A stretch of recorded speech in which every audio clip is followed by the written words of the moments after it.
Good morning, class 12.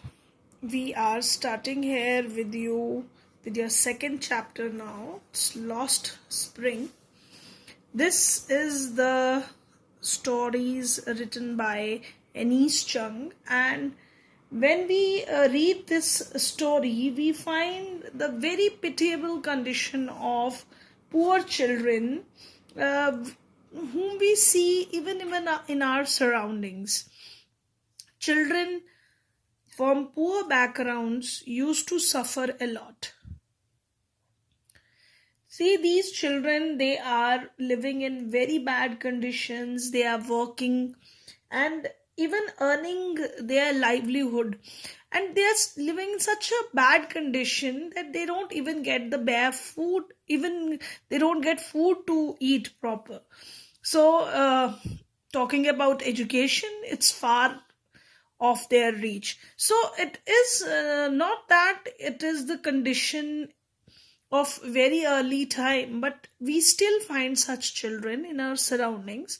Although government has banned this thing that children should are not allowed to work, they shouldn't work. Child labor is banned in our country, but still we find children working.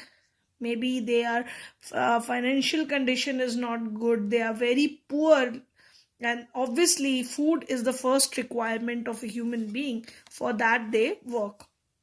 So let's analyze this story, and when we are going to read this story, I wanted you people to be sensitive towards such children. When we go through their story, we come to know that how bad conditions they are bearing on them, and then still they are working and not getting what their childhood really deserves. Let's start with the story, and the same way we will be discussing the whole story.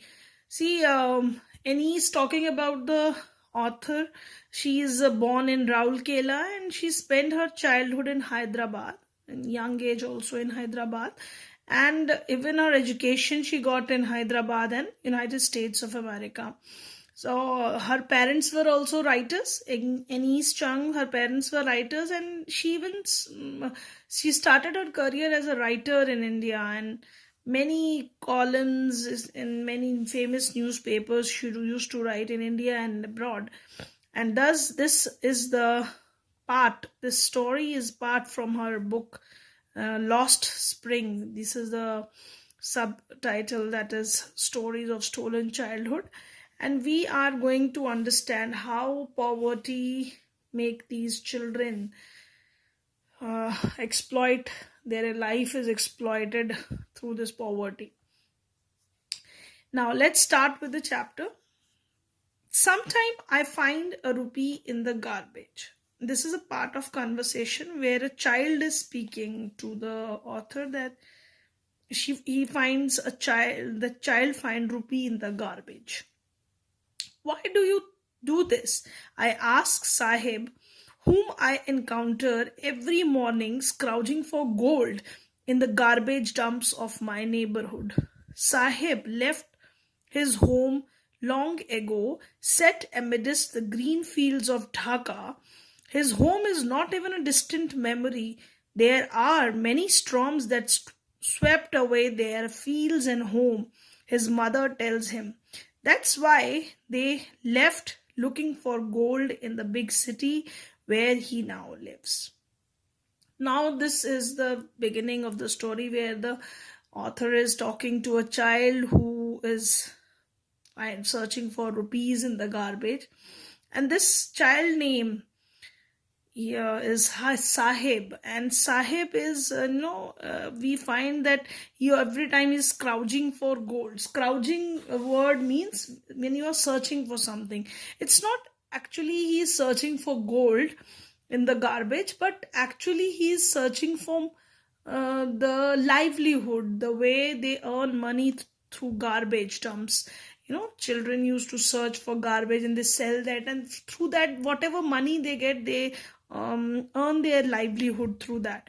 So it is not actually a gold. See, ironically it is marked there gold, but actually it is the uh, the way of earning their money. Now he's searching for that thing, garbage in the this garbage dumps in the neighborhood.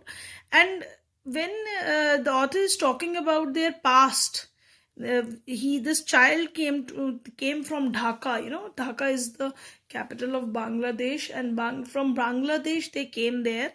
And it was a far off memory, because they long time came back from that place to this place, and now they are settled here, because in that place they were living, and the storms take away their home, their fields, everything. So they come to search for gold.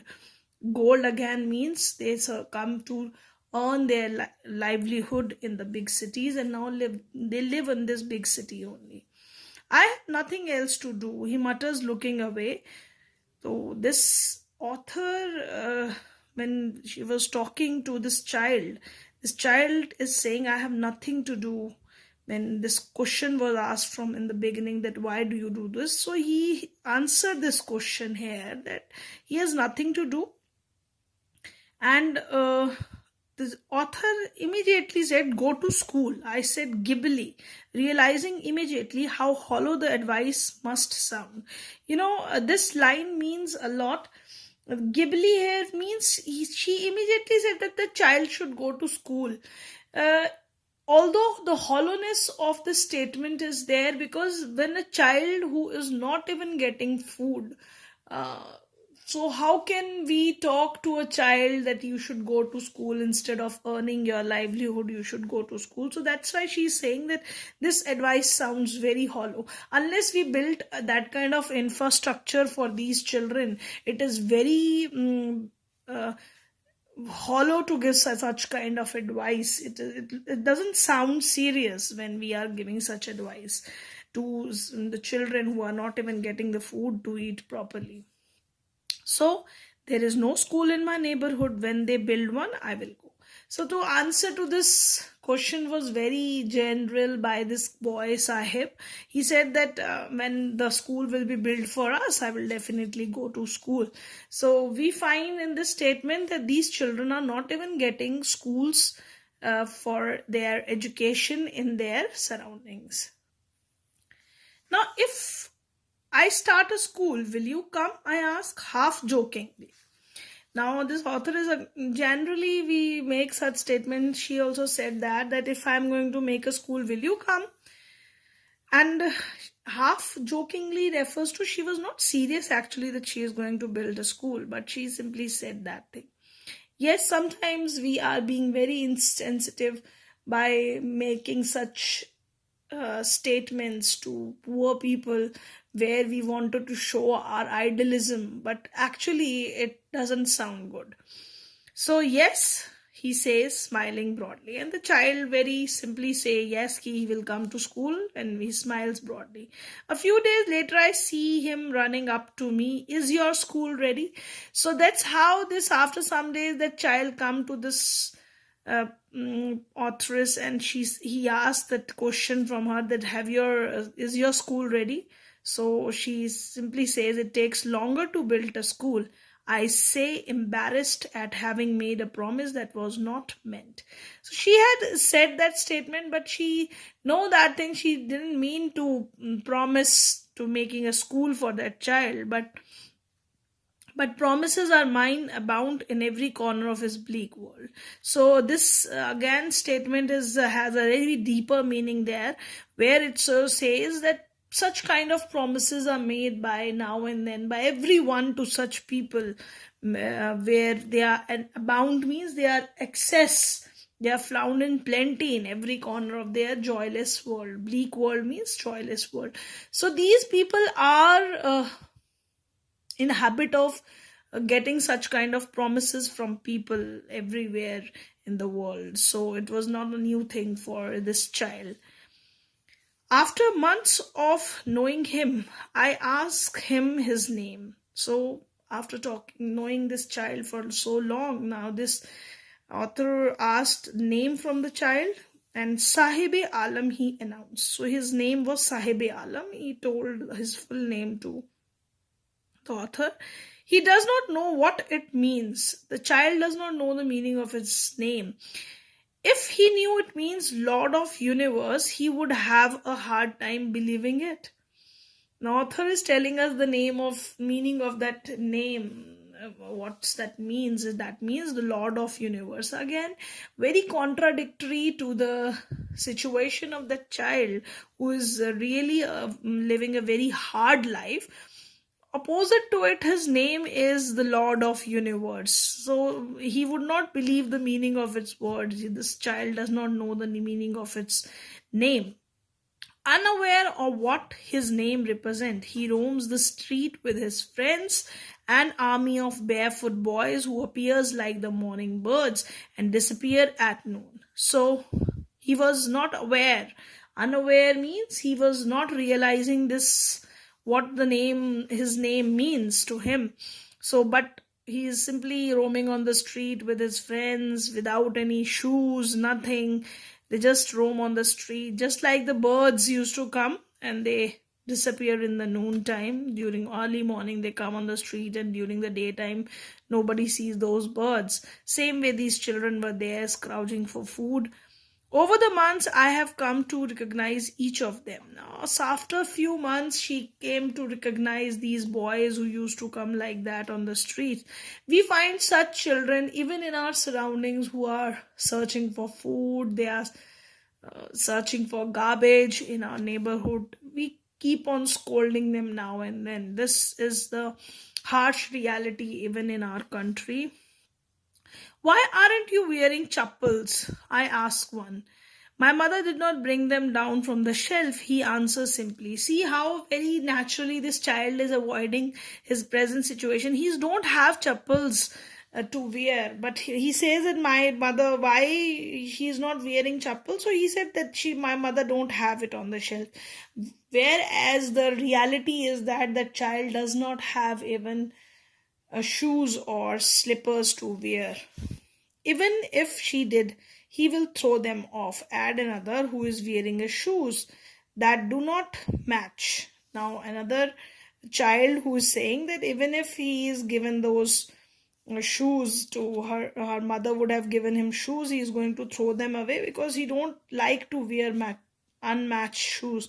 Because people used to throw the garbage, these children used to get the shoes from that garbage and they wear it. When I comment on it, he shuffles his feet and says nothing. When the lady made the comment on this statement, he simply moved his feet and he said nothing. I want shoes, says a third boy who has never owned a pair in his life. Another boy also who was on the rag picker, and he also said that I also wanted a pair of shoes, but as he don't have any pair of shoes. Traveling across the country, I have seen children walking barefoot in cities on village roads. It is not lack of money but a tradition to stay barefoot is one explanation. Now another thing this lady is saying, author is saying that when she has seen people everywhere in the country where they are walking barefoot, they don't have even chappals or even shoes in on their feet. So that explanation is given that they have that kind of tradition. But the thing is that the explanation for this is given that this is a tradition, but actually it is not. They are lacking money, they are living in extreme poverty. Nobody is there who don't want to wear shoes or slippers or wanted to walk barefoot if they have.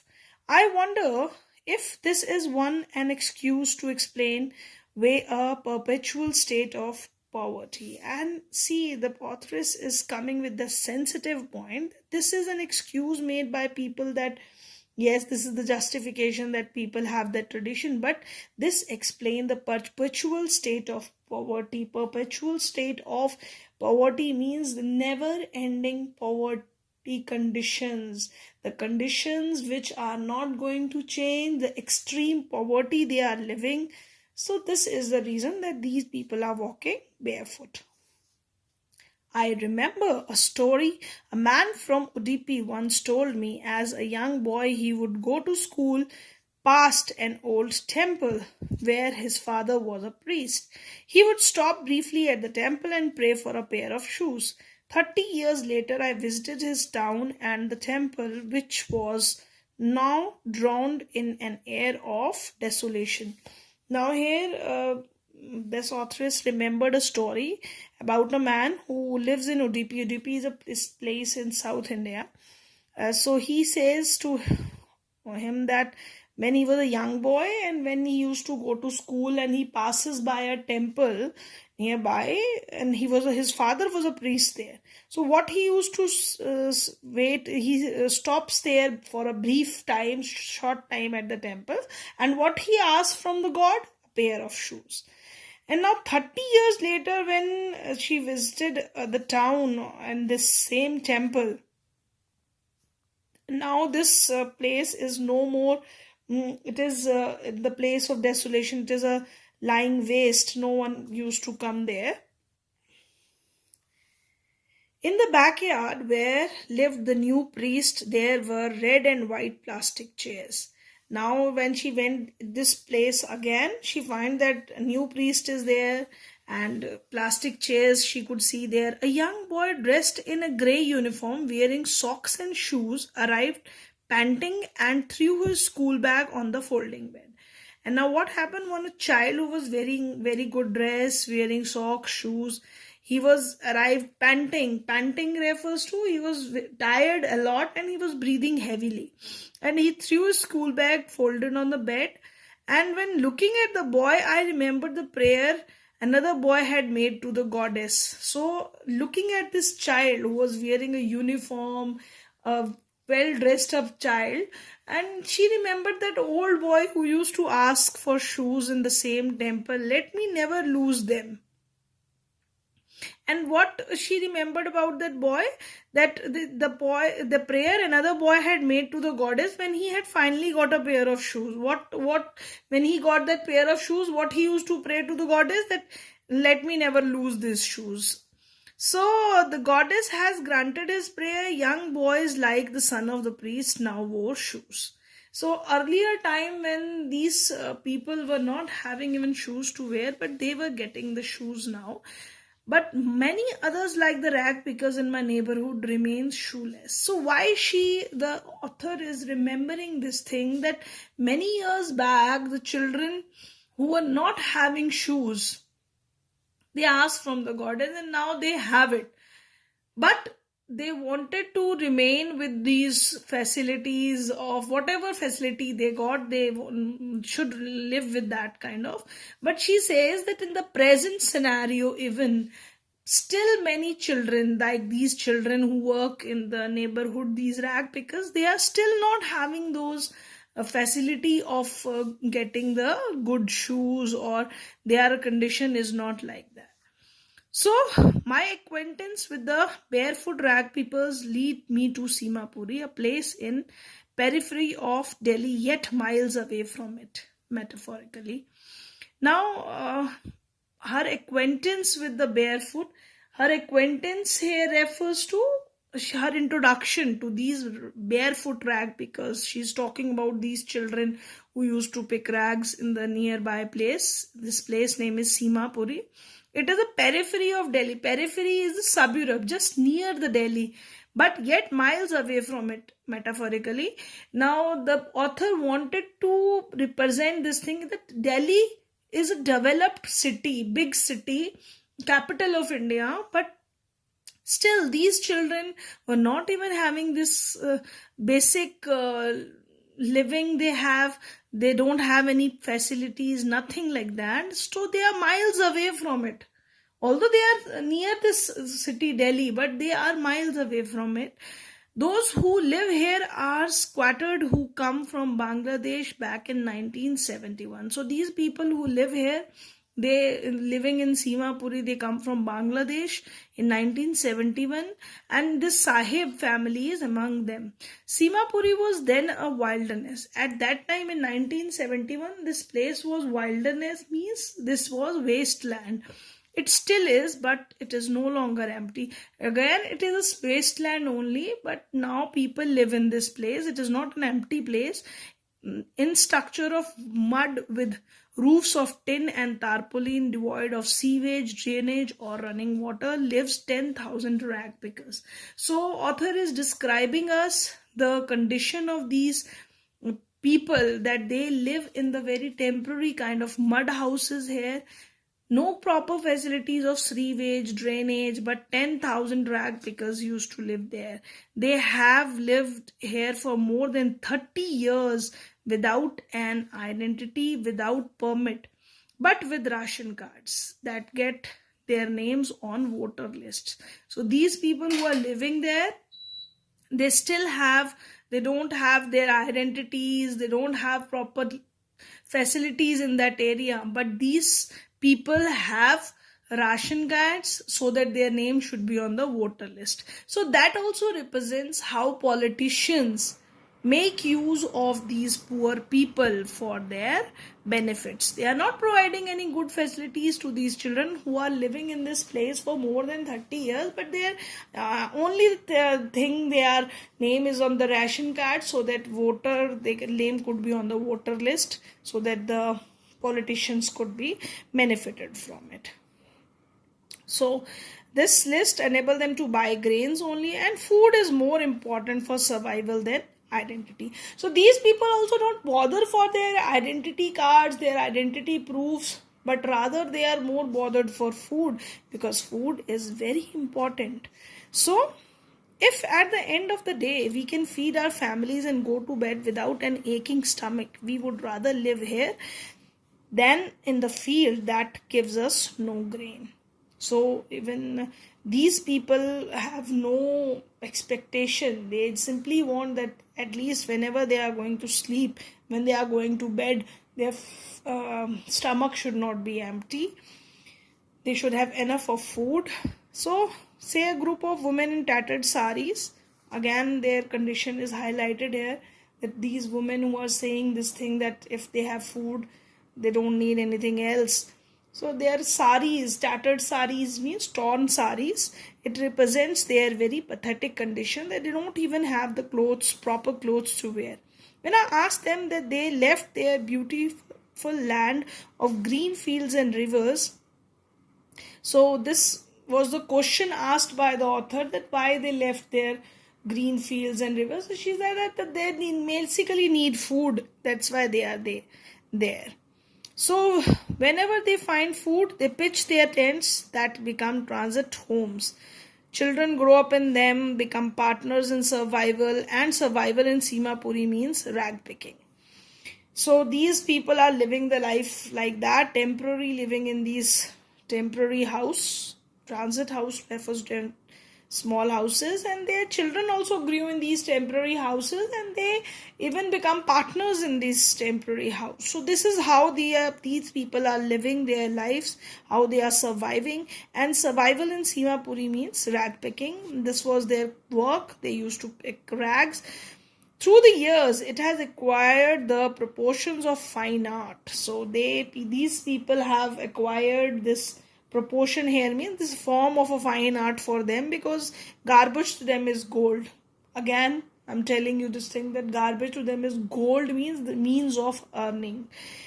It is their daily bread, so they earn their living through it. A roof over their heads, even if it is leaking roof, but for children it is even more. So the security, whatever security they are getting, is that leakage roofs. So children, through this part of chapter, we come to know the very pathetic condition of these people who are not even getting proper, they have no proper homes, without sewage, drainage systems. These people are living their life as rag pickers. They don't have proper homes, temporary homes are there. They are living in that from past 30 years, only getting food from the ration cards. That's because voters, their name should be on the voter list. So nothing they are getting here. They're living like that. So I sometimes find a rupee, even a 10 rupee note. Sahib says, his eyes lighting up. When you can find silver coin in a heap of garbage, you don't stop scrounging, for there is hope of finding more. Now, being a child, this child even told this author that he first I sometimes find a 1 rupee or a 10 rupee note even in the garbage, and then that is a big thing for this child. So when he says that if you get something like that in the garbage, so obviously you are going to search for that thing, then the hope of finding more that thing. It seems that for children, garbage has a meaning different from what it means to their parents. For the children, it is wrapped in wonders. For the elders, it is means of survival. So these elderly people consider this garbage as a means of survival through which they earn their livelihood. For children, it is a kind of a wonderful wonderland where they can even get coin, they can get other things in the form of garbage.